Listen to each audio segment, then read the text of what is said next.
Hello, and welcome to Steffoodle. I am, aesthetically, Steph, and the time has come to customize my first Monster High G3 doll. As per the polls I ran in my community tab and Insta stories some time ago, you all decided I should work on Ghoulia first.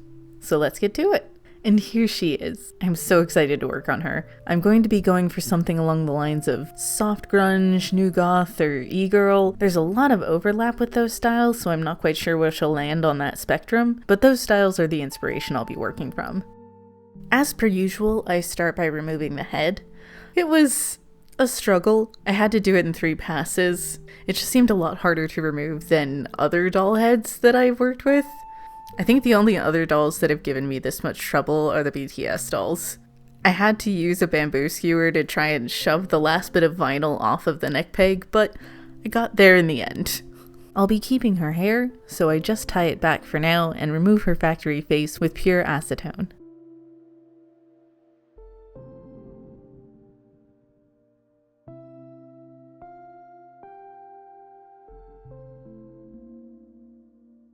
I ended up working on her clothes first.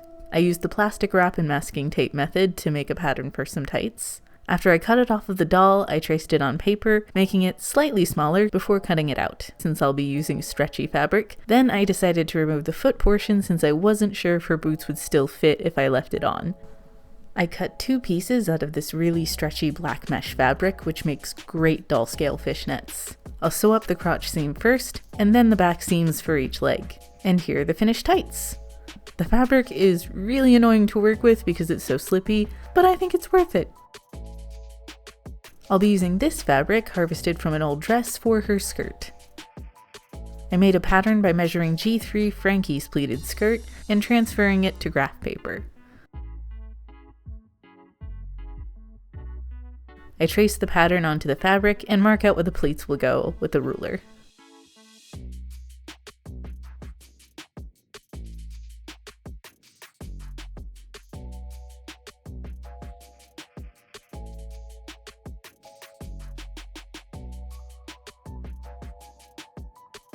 After I cut it out, I hem the bottom of the skirt with some hem tape.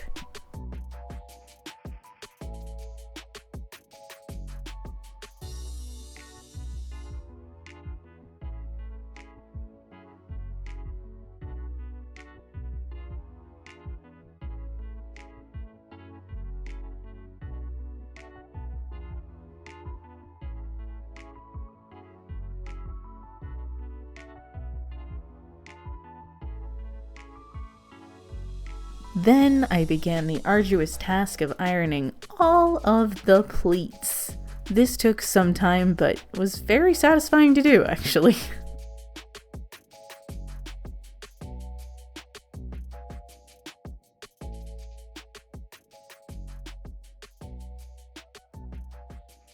I sewed the waistband to the top of the skirt, good side to good side, then pressed it upwards.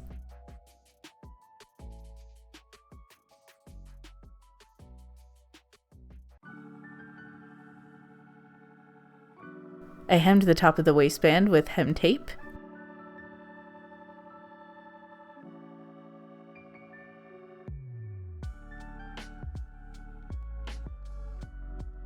Then I trimmed down the sides of the skirt and finished those edges with, you guessed it, hem tape as well.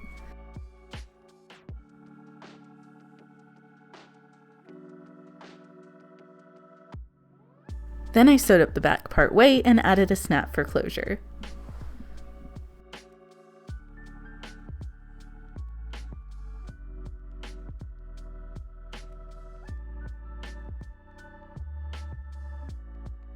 Unfortunately, my camera died while I was making the belt. I made it using some thin black ribbon, chain, jump rings, 2 large rings I made out of some thick aluminium wire, and some tiny gems. I sew it onto the skirt by making little belt loops from the thread on either side of each of the gems.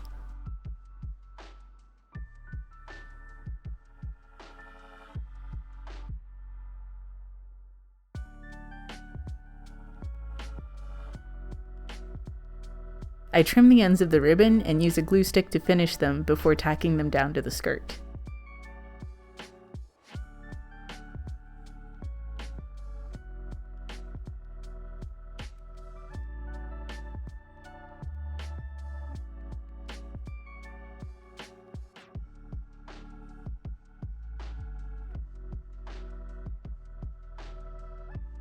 And here's the skirt all done.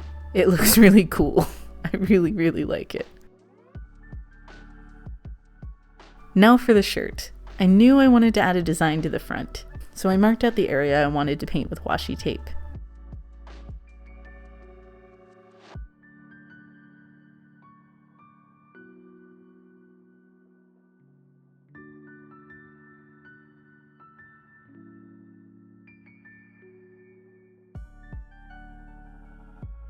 I mixed equal parts white acrylic paint and fabric medium. It took quite a few layers to make it opaque, because I was working from dark to light, obviously. It's a lot harder than moving from light to dark. I removed the tape and cleaned up the edges with some black acrylic paint, which was also mixed with fabric medium.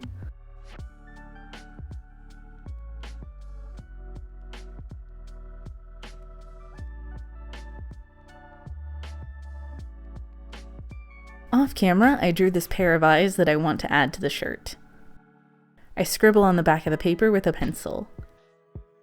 I trimmed the bottom so that it would be easier to align on the shirt. Then I taped it down and traced over the design.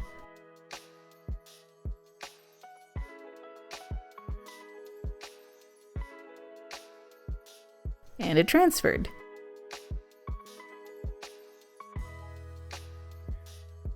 I go over the lines first with a black fine liner pen, and then paint, going back and forth between black and white to try and keep my lines clean.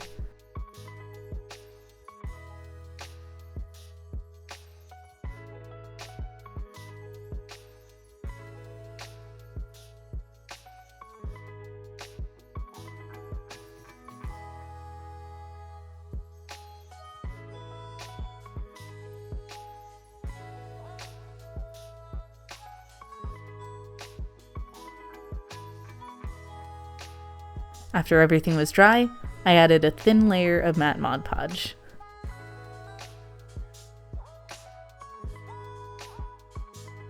Here are all the pieces for the shirt. First, I'll hem the lower sleeves, then attach them to the upper sleeves. I'll also attach the front and back pieces at the shoulder seam. Now I'll hem the neckline and attach the sleeves.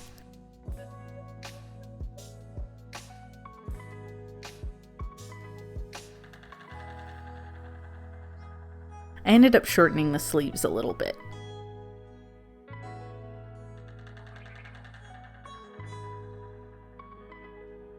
Now I can sew up the side seams, hem the bottom, and add a closure. And here's the finished shirt. Would wear this in real life.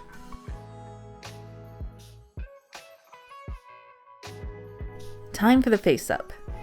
I masked off her hair and sprayed the head with 2 layers of Mr. Super Clear UV Cut Flat, waiting 30 minutes in between each layer. I start by mapping out the eyes with a green watercolor pencil that's slightly darker than her skin tone.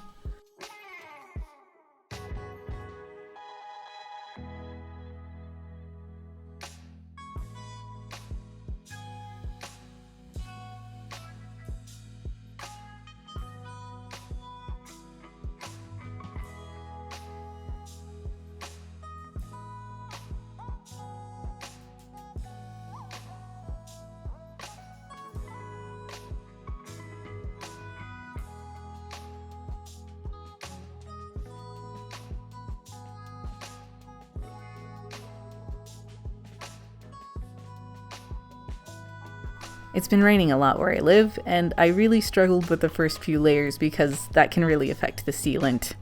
So I ended up using a brush a little sooner than I normally would. I work layer by layer with watercolor pencils and soft pastels and later acrylic paint. And whenever I want to save my progress or I can't build up any more color, I spray on another layer of MSC.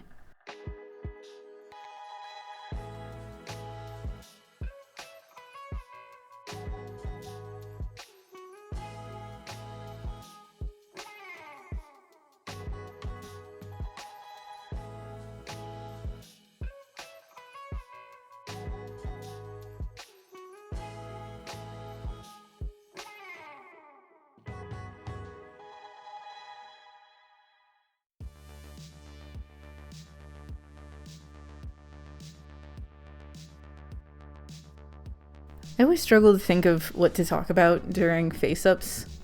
Like, do I leave long stretches of just music, or do I talk about random stuff?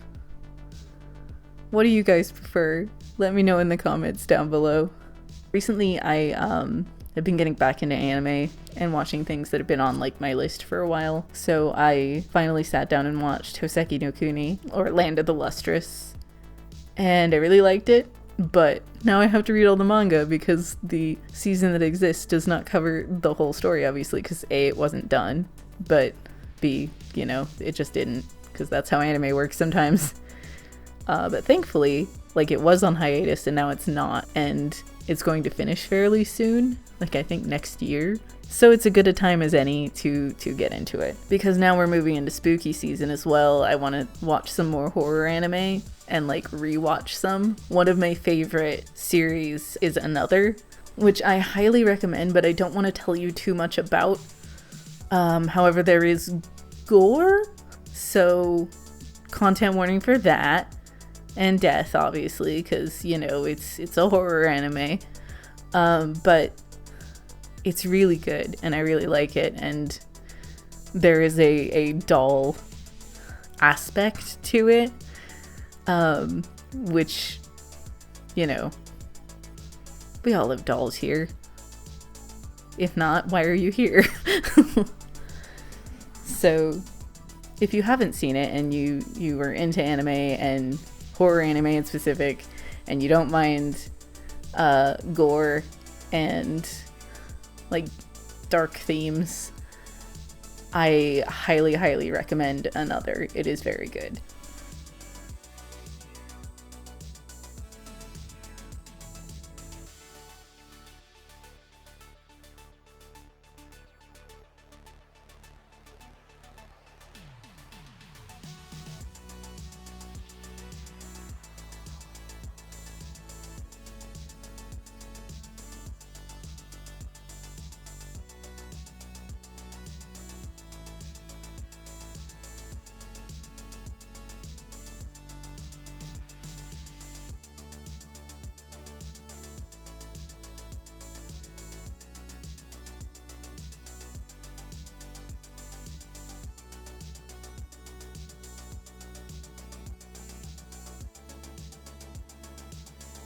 I use black PanPastel to add smoky eyeshadow and shading to the eyes.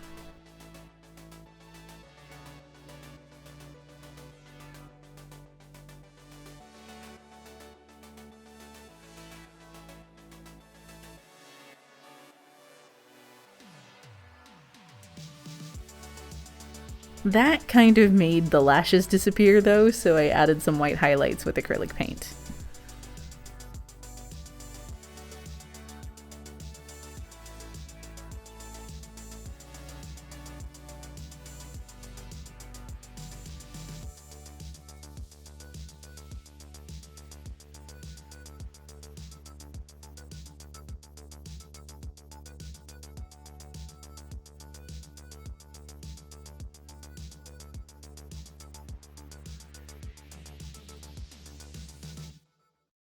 To give her skin some texture, I decided to give her freckles in a couple of shades of green and white.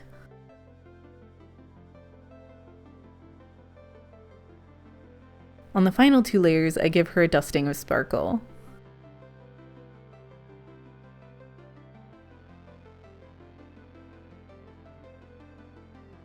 I add gloss varnish to her lips, tear ducts, waterline, and catch lights because I was feeling extra, I guess.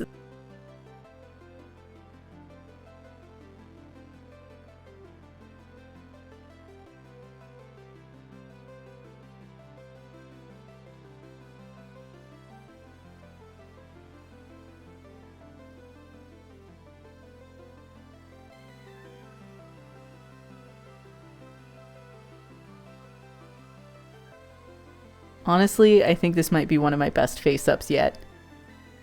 Off camera, I blushed her body, mainly focusing on areas that would actually show, and gave her a black manicure. I heat up the head and reattach it to the body.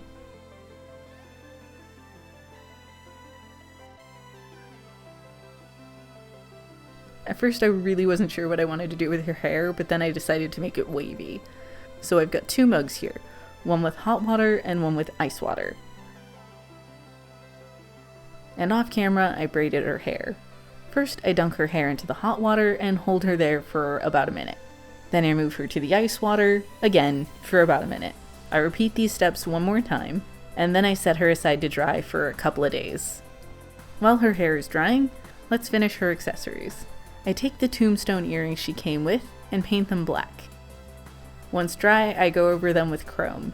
Metallics tend to look a lot better if you layer them over black. Then, to bring out the detail, I give the earrings a wash with watered down black paint.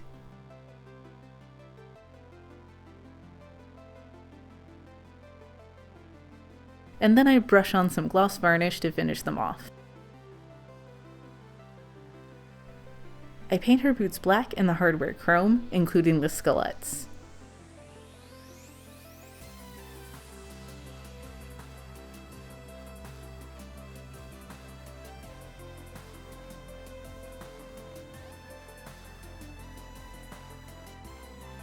Then I seal them in with matte Mod Podge.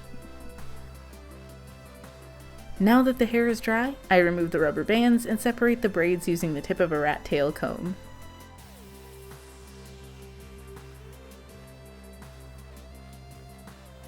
I'll give her a trim off camera. And here she is!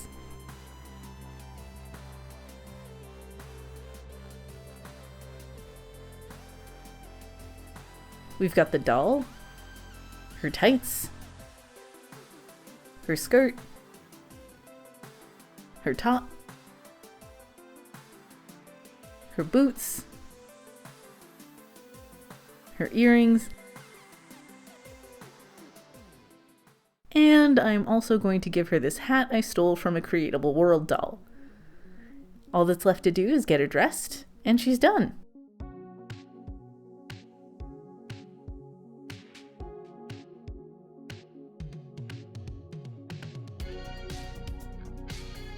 I didn't really set out to make my own version of Ghoulia as a character, but she also doesn't not feel like Ghoulia, if that makes sense. So I've decided to call her Jules. It's kind of a human take on her name, and I think it suits her. I am so happy with how she turned out, and I'm really super pleased I was able to execute the outfit I had in my mind.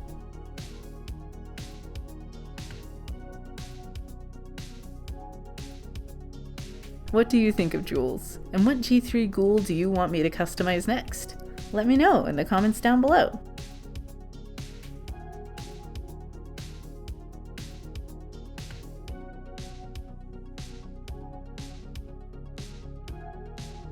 If you like this video, give it a thumbs up, subscribe if you'd like to see more from me, and click the bell icon and select all notifications so you'll know whenever I post a new video. All of my socials will be listed down below. I'm most active on Instagram.